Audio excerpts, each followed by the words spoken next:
Phrasal verbs. Proof English was designed to confuse everyone. You have probably heard sentences like pick up the phone, turn off the light, or look after your friend. All of these are examples of phrasal verbs. They look simple, two small words, a verb and something extra, but together they stop playing by the rules. Pick means to lift, up means higher. So, pick up should mean lift higher, right? Sometimes it does.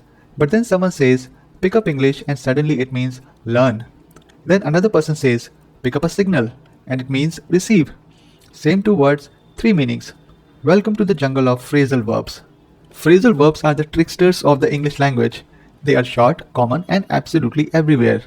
They sneak into daily speech so quietly that native speakers don't even notice them. But for learners, they are like potholes on a smooth road. You are driving fine and then suddenly, boom, you hit get over, come across, or run out of. And the funny part, you can't really avoid them. If you don't use phrasal verbs, you sound like a grammar book. If you do, you sound like a person but a bit confused. So, what exactly are phrasal verbs? A phrasal verb is when a simple verb, like look, get, take, put, run, joins forces with a small word, often called a particle, like up, down, off, out, in, on, or over. When they team up, their meaning often changes completely. Look is one thing, look up is something else, look down on means something totally different again. They are like little word families with unpredictable personalities. Each combination means something new, something you can't always guess from logic.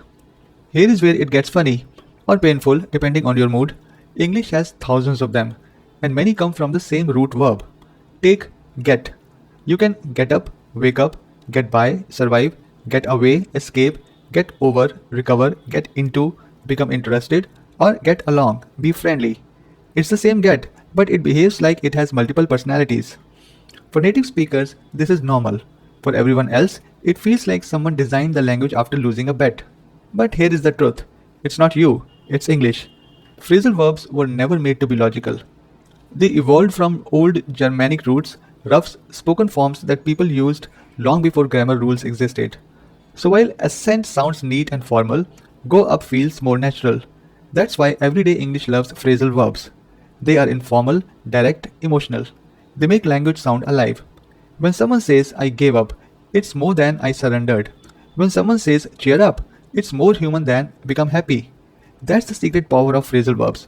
They carry feeling, not just meaning. Still, that doesn't make them easy. They break logic, they multiply meanings, they play hide and seek with grammar. And yet, mastering them changes everything. It makes your English sound natural, flowing, and full of life. So, if you have ever stayed at takeoff, set up, or put down and felt like giving up, don't. Once you understand how they work, you will start to feel them, not just memorize them. Here is how to approach phrasal verbs. Learn them in groups, not one by one. Phrasal verbs behave like families. Get up, get in, get out, get over, get along, get by.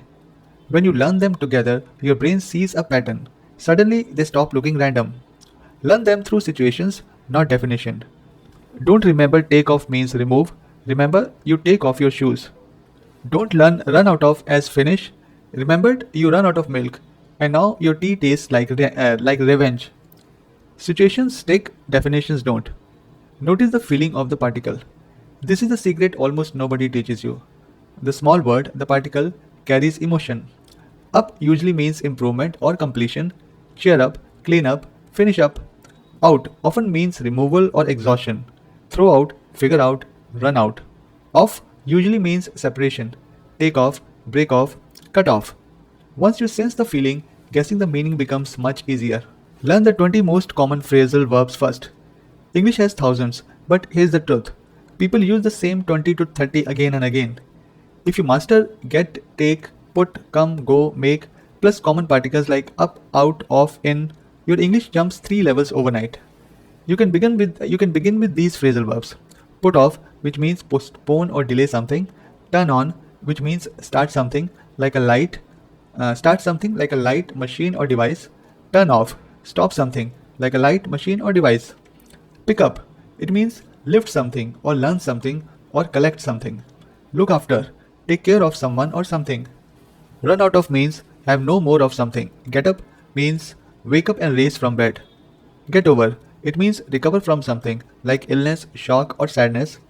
Get along, it means have a friendly relationship with someone. Come across, find something by chance. Take off, it means remove something or when a plane leaves the ground. Put on, it means wear something.